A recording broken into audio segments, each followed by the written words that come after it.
Bonjour, c'est Cryptolyse. Bienvenue dans la quotidienne, notre rendez-vous de 8h du lundi au vendredi pour analyser les news crypto, le marché bien évidemment, le Bitcoin. Alors, on commence avec les nouvelles. Nouvelles qui sont plutôt crypto, c'est l'arrêt de Terra, de la blockchain Terra. Pour l'instant, ils ont bloqué les différents blocs. On ne sait pas si ça va repartir, mais le fait qu'ils aient arrêté, au moins ça a arrêté tout simplement la déspirale. Donc, on a stabilisé l'ensemble du cours crypto, parce qu'il est important de savoir que l'impact de la décadence de l'UST a eu un impact monstrueux sur l'environnement et même plus loin, on va en discuter un petit peu après. Donc ils ont décidé d'arrêter la blockchain pour plusieurs raisons. Un, c'est déjà pour arrêter, je pense, la déspirale et la fuite de capitaux massifs. Deux, arrêter la possible attaque 51 qui pourrait avoir lieu sur le protocole, parce qu'au vu du prix justement du Terra, il est très simple de pouvoir faire 51%, à savoir que, comme je vous l'avais annoncé hier, Luna est allé au fin fond du fond du fond, et donc là est à peu près le même niveau que Shiba, euh, voire même peut-être plus bas. J'ai pas regardé exactement ce matin, mais j'ai vu ça hier soir déjà, c'était vraiment très très bas. Ce qui a entraîné notamment l'arrêt de quasiment tous les exchanges sur l'UST et le Luna, et même pour aller plus loin, il y en a certains qui ont totalement banni l'UST, qui ont déclaré l'UST comme étant des assets à risque. Alors, ce qui n'est pas forcément très bon signe dans l'état actuel, mais il faut prendre un petit peu de recul, d'accord, par rapport à ça, notamment si vous êtes bloqué au niveau d'Encore, parce que on va le voir ensemble après, mais il y a quand même encore beaucoup de monde qui sont bloqués sur Encore. Le cours de l'UST, on va le voir, est bas, mais ne veut pas dire qu'il ne va pas repeg par la suite, d'accord. Là, je pense qu'il y a encore beaucoup de trésorerie, faut voir comment ils vont faire pour pouvoir laisser les gens sortir et justement se mettre en place, ressortir avec une partie des capitaux. Est-ce qu'ils vont être capables d'assurer la totalité des capitaux? C'est encore à voir. Personnellement, je pense qu'il faut donner le temps. Voilà, il faut donner le temps, il ne faut pas enterrer trop vite tout simplement le protocole, parce qu'il y a encore beaucoup de personnes qui sont derrière, il y a encore beaucoup de capitaux. C'est quelque chose qu'on pourrait revoir apparaître dans l'année à venir, ou peut-être les 2-3 ans à venir. Donc voilà, il faut donner le temps, voir ce que ça donne. Ça a été une belle expérience, mais qui a été très très compliqué à gérer pour le marché des cryptos. Et justement, ça nous fait une réflexion très importante sur notre écosystème, sur à quel point on est jeune et à quel point tout est lié. Comment, tout simplement, une blockchain, alors par contre, on est d'accord, c'est avec une capitalisation monstrueuse au moment où c'est arrivé, mais une blockchain a pu entraîner fortement des clusters de liquidation au niveau de la DeFi et une réaction en chaîne sur l'ensemble du marché de la crypto, ce qui s'est un petit peu passé. Et justement, c'est une bonne nouvelle qu'on ait arrêté cette déspirale, parce qu'elle aurait pu continuer encore un peu, parce que, alors, on va le dire clairement, les exchanges ont joué aussi fortement le jeu, parce qu'on a vu passer par exemple sur Bybit un petit dérivé discrètement qui est arrivé sur l'UST USDT, avec la possibilité de mettre des leviers. Donc du coup, il y a une notion de spéculation qui est arrivée très clairement sur le fond critique qui était l'UST Luna. Et alors, il y a des personnes qui ont fait beaucoup d'argent dessus, certes, mais il y en a beaucoup qui ont perdu énormément. Et ça, il faut le rappeler, il faut faire vraiment très attention lorsqu'on investit sur ces choses-là, parce que on peut avoir vraiment des problématiques. Et les exchanges, derrière, ont quand même joué un rôle majeur dans l'accélération de la spirale, pour pas laisser... Après, on est d'accord, Terra en lui-même a fait beaucoup d'erreurs sur notamment la gestion de cette crise, et on en paye le prix aujourd'hui, et on le paye tous le prix, pour plusieurs raisons. Il y a déjà un amalgame qui s'est effectué entre la notion de stablecoin et ce qu'est l'UST. L'UST n'est pas un stablecoin, c'est un stablecoin algorithmique. Ce n'est pas peg à 1$, il n'y a pas 1$ pour un UST. Et malheureusement, cette incompréhension a créé déjà des frustrations, parce que beaucoup de personnes pensaient que c'était un stablecoin tel que USDC, par exemple, ou USDT, alors que ce n'est pas le cas. Et donc on investit, ils se sont fait avoir. Et le problème, c'est qu'à l'heure actuelle, la régulation est en train de se pencher fortement dessus sur la notion de stablecoin, ce qui implique notamment, nous avons la SEC officielle qui donc Madame Pierce, qui nous explique qu'elle va justement regarder un petit peu ce qui se passe au niveau des stablecoins et peut-être même accélérer la notion de régulation des stablecoins. Alors, j'ose même pas imaginer en Europe ce que ça va se passer, comment ça va se passer, parce que je suis sûr. Alors là, par contre, pour tous ceux qui sont en train de faire du lobbying là-bas, vous allez avoir du mal, je pense, à expliquer ce qu'est un stablecoin avec la différence entre un UST et un USDT, comment ça va se passer, et pourquoi l'UST a fait une spirale alors que c'est très peu probable que ça arrive sur les autres, tout simplement, parce que c'est assuré qu'il y ait un pour un. Et donc ça, c'est très néfaste pour l'ensemble du marché, parce qu'on pourrait se retrouver sur une régulation qui va s'accélérer et qui ne va pas forcément aller dans le bon sens. Donc là-dessus, il va falloir prendre du recul et regarder un petit peu comment ça va se passer, notamment avec la loi MiCA et les différentes législations qui vont arriver. Alors, autre bonne nouvelle plutôt, ça va être la Corée du Sud, qui notamment a décidé d'implémenter le Bitcoin et les cryptos dans son système institutionnel à partir de 2024. Donc c'est excessivement bon pour tout simplement l'écosystème des cryptos. Donc ça nous montre qu'on a quand même une forme très positive sur le long terme qui est en train de se faire. Alors, je voudrais juste revenir pour clôturer cette nouvelle sur l'USDT qui a dépeg un petit peu pour en parler, parce qu'il y a beaucoup de personnes qui m'ont PM, qui ont commenté les vidéos ou qui ont participé sur Discord. J'ai commencé à répondre un petit peu sur Discord, mais globalement, il faut bien comprendre que c'est normal qu'on va avoir un dépeg léger de l'USDT. L'UST, d'accord? Ce n'est pas un stablecoin algorithmique.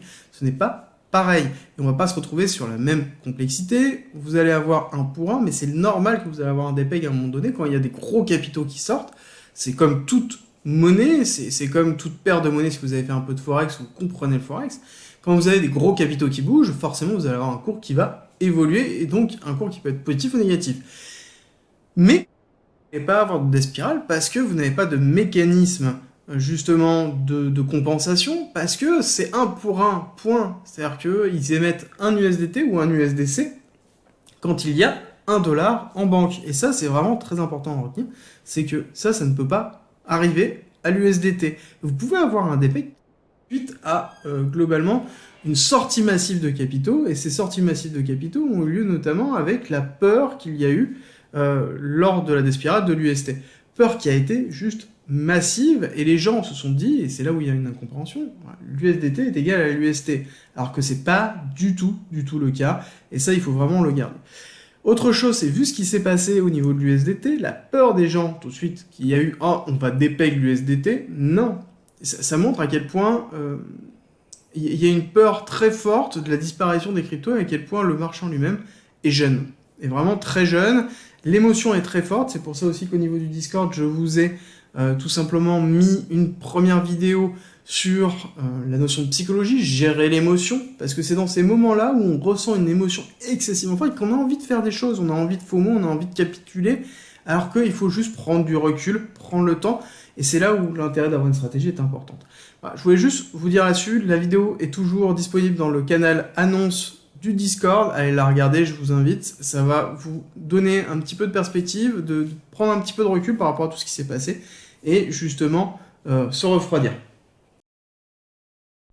Rejoins-nous sur Discord, tu y retrouveras notamment ma stratégie d'investissement qui est disponible gratuitement. Je montre comment je construis mon bag, le fonctionnement de mes optimisations, quand acheter, quand vendre, tout pour éviter justement les principaux pièges. Si tu aimes mon contenu, like, partage et abonne-toi, ça m'aide énormément. On a terminé pour les news, on attaque la partie technique. Alors, partie technique où on fait un petit rappel habituel, nous sommes dans une schématique Heliotis, vague 1, vague 2, vague 3 terminée en avril 2021 et nous sommes actuellement dans une vague 4 qui est potentiellement terminée. Je pense qu'on va peut-être descendre encore plus bas. Je vais vous expliquer pourquoi. Nous avons un retracement ABC, le B a fait une extension, donc on attend le C de faire une extension pour terminer. Nous avons un schéma Wyckoffien qui est BC, AR, ST, SO. De réaccumulation, nous avons pris la liquidité de la R comme on avait prévu. On est allé combler une partie du gap, mais il n'est pas encore entièrement comblé. On voit qu'on a une réaction haussière qui s'est effectuée notamment aujourd'hui, pas hier, qui est principalement due aussi à l'arrêt et aux news de l'arrêt de l'UST. Donc ça a donné un petit peu de respiration. On a un gap au-dessus de 34 000, 35 000. Et pourquoi on peut aller plus bas? Tout simplement parce que le gap n'est pas comblé et que l'objectif de cette prolongation AC serait justement ici les 22 895 au niveau du 1 272. Donc c'est quelque chose qui pourrait être notamment classique, étant donné qu'on a quand même beaucoup de liquidités qui se trouvent dans cette zone-là, et c'est quelque chose qui va appeler fortement le prix à un moment donné. Comme je vous l'ai expliqué hier, tout simplement, nous avons une chute, mais on peut avoir une action haussière pour pouvoir tout simplement aussi retravailler le prix. Quand on a eu une chute monumentale comme ça, on va avoir une redescente. Alors on va juste faire un petit point sur l'UST pour vous montrer qu'en effet on a quand même beaucoup chuté. On n'arrive pas à remonter du tout, donc il va falloir patienter, voir comment ça va se passer par la suite. Nous avons l'USDT ici qui a des pegs. Alors peut-être là, on va remettre correctement, voilà, pour vous montrer à quel point c'est petit, hein, c'est pas énorme. On a des pegs un petit peu et on est remonté tout de suite, ce qui est normal par rapport au pool de liquidité, donc il n'y a pas à s'en faire par rapport à ça. Alors, sur le BTC en lui-même, nous avançons un petit peu. Voilà, on va sortir ce graphique-là pour vous montrer que on a cette pool de liquidité qui est très forte. Alors, on voit qu'on a travaillé notamment l'objectif 3, qui est l'objectif de cette impulsion baissière, objectif très important, sur lequel on a pu retravailler. On a pris la liquidité ici. Alors, la petite chose qui m'a perturbé, pour être totalement honnête avec vous, c'est que lors de la prise de liquidité, on n'a pas eu de réaction haussière. Alors, en y réfléchissant un petit peu, parce que je m'attendais à avoir une grosse réaction haussière lors de la prise de liquidité, alors que ça n'a pas été du tout le cas. On s'est enfoncé très profondément. Je me dis que ça joue énormément l'UST. C'est là où je me rends compte à quel point l'UST a joué énormément dans ce qui s'est passé. À quel point l'UST a pesé sur la psychologie, l'émotion, et qu'il y a eu une énorme frayeur. Il y a eu une énorme frayeur, il y a eu une saturation de l'ensemble des blockchains. Donc il y a beaucoup de gens qui ne pouvaient plus déplacer de la liquidité, qui ne pouvaient plus faire droite-gauche, qui ne pouvaient plus tout simplement injecter de la liquidité sur des positions qui étaient leveragées. Il y a beaucoup de personnes qui se sont fait liquider. Donc on a eu une cascade de liquidation sur l'ensemble du marché. Et il y a eu une énorme peur qui s'est effectuée. C'est pour ça aussi qu'on n'a pas eu de réaction haussière. Ce qui est, l'un dans l'autre, pour l'ensemble du marché, positif. Parce qu'on n'oublie pas, nous avons une notion de manipulation qui reste quand même fortement en tête. Quand nous avons des mouvements comme ça, on a forcément une part de manipulation et une part d'émotion. Et est-ce que cette émotion que l'on ressent n'est pas une forme de manipulation qui est la manipulation du marché en général, sans parler de quelqu'un, on peut pas en parler. Et du coup, on est dans une forme qui a pu s'apparenter à une forme de capitulation. Une forme de capitulation forte, parce que si on regarde justement l'order flow, niveau de l'order flow, si on regarde, on a liquidé 640 millions, mais donc beaucoup moins que la veille, mais par contre, on est redescendu vraiment à 10. Donc ça fait quand même un certain nombre de jours où on se retrouve dans l'extrême peur. Je pense que même d'ordre général, si on regarde ici, hop, sur l'order flow, on voit plusieurs choses. On voit, première chose, nous avons une contraction qui est en train de se faire ici. Donc les gens sont beaucoup moins bullish, même si on a des positions ici qui sont en train de s'ouvrir, mais c'est logique. Par contre, on a l'open interest qui est descendu à 70. Ça, c'est excessivement positif. Il y a eu un cluster de liquidation qui s'est effectué. On a allégé le train. Je pense que 70 est encore un petit peu plus haut. Trop haut, même, je pourrais dire. Donc, il va falloir faire très attention à ce qui va se passer. Donc, on commence à, tout simplement, avoir peur. Les gens ont peur que ce soit, ça y est, le bear market, qu'on descende à 20K, 10K, 9K au niveau du BTC. Donc, que le marché, tout simplement, soit en downtrend pendant très longtemps. Et plus ça va s'installer, plus on aura un terreau sain pour pouvoir repartir à la hausse. Et si on repart à la hausse, on repartira rapidement. C'est pour ça que je vous ai expliqué notamment dans les différentes vidéos la notion d'exposition. Cette notion d'exposition est essentielle. C'est-à-dire que peu importe que vous croyez ou non que ça va remonter, il faut avoir une notion de gestion de votre capital à travers votre gestion d'exposition. Qu'est-ce que c'est? Globalement, c'est tout simplement le pourcentage de position que vous allez ouvrir. Si vous avez un capital qui fait par exemple 1000 euros, et que vous voulez vous exposer à 20%, tout simplement, ça veut dire que vous investissez 200 euros dans les crypto-monnaies et vous gardez le reste en stablecoin. C'est très important parce que tout simplement, ça permet de vous donner la tête froide et que si jamais vous avez une continuité de descente, vous pouvez continuer à investir et ça, c'est le plus important En tout cas, par rapport à ça, c'est ce qui vous donne la capacité de continuer à investir et d'être prêt à toute situation.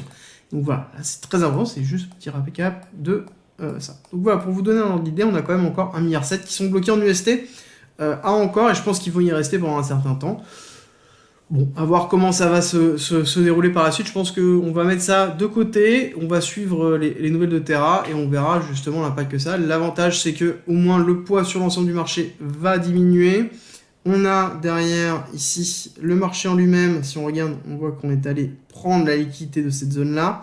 Donc on est descendu en dessous de cette zone ici. Il faut voir la réaction haussière que l'on va avoir. Est-ce que le marché en lui-même va être suffisamment fort pour remonter fortement ici, faire une validation et repartir, c'est-à-dire faire quelque chose qui va faire hop, accélération haussière, par exemple retest de cette zone-là, hop, on reteste, on repart, ou est-ce qu'on va faire un spring, donc ça veut dire que tout simplement, ici on aura une continuité baissière qui se fera avec un plus bas pour aller chercher par exemple cette zone ici, qui pourrait être importante pour pouvoir repartir.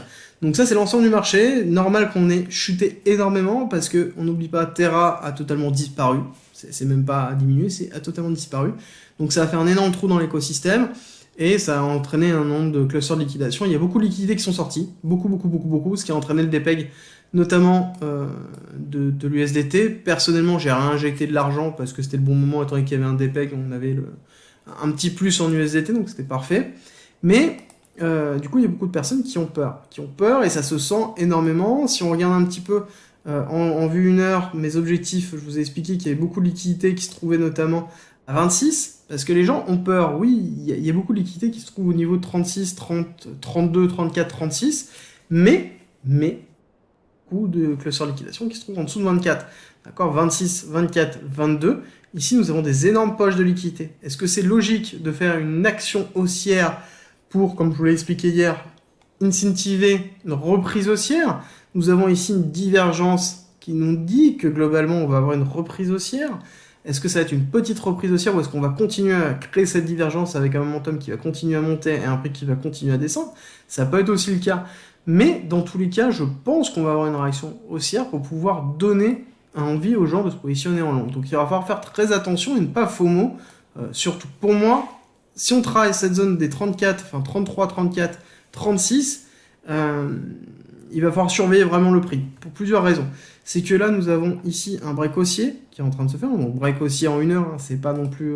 voilà, mais ça reste quand même un premier signe de reprise à la hausse. Premier break haussier qu'on fait depuis très longtemps, en tout cas dans cette chute, et qui peut commencer à être signe justement d'un départ. Donc il y aura beaucoup de personnes qui vont se positionner en longue, et donc mettre en place des clusters de liquidation vers le bas. Donc il faudra faire très attention là-dessus. Pour moi, le vrai signal qui pourrait se faire, c'est un premier break haussier qui est important, qui est les 43 000. On casse les 43 000, c'est très bon signe. Et là, à ce moment-là, on pourra se dire que potentiellement, on aura un retracement pour pouvoir rentrer et pouvoir tout simplement se placer. C'est-à-dire quelque chose qui va se faire comme ça. Ici, donc là, on peut avoir un fake out. Donc, hop, bull trap. On se met ici, on chute là. On fait break haussier du bull trap, voire break haussier du 42 000. 43 000, hop, on reteste cette zone-là et on repart. Ça, par contre, c'est un setup parfait qui peut être effectué. Donc, il faut faire très attention. Ici, nous avons un marché qui est instable et surtout des gens qui investissent de façon émotionnellement instable. Là, il y a eu une chute. On pourrait très bien aussi avoir un ranging qui va se mettre en place. On va regarder dans tous les cas ce qui va se passer ce week-end quand on va retirer les institutions.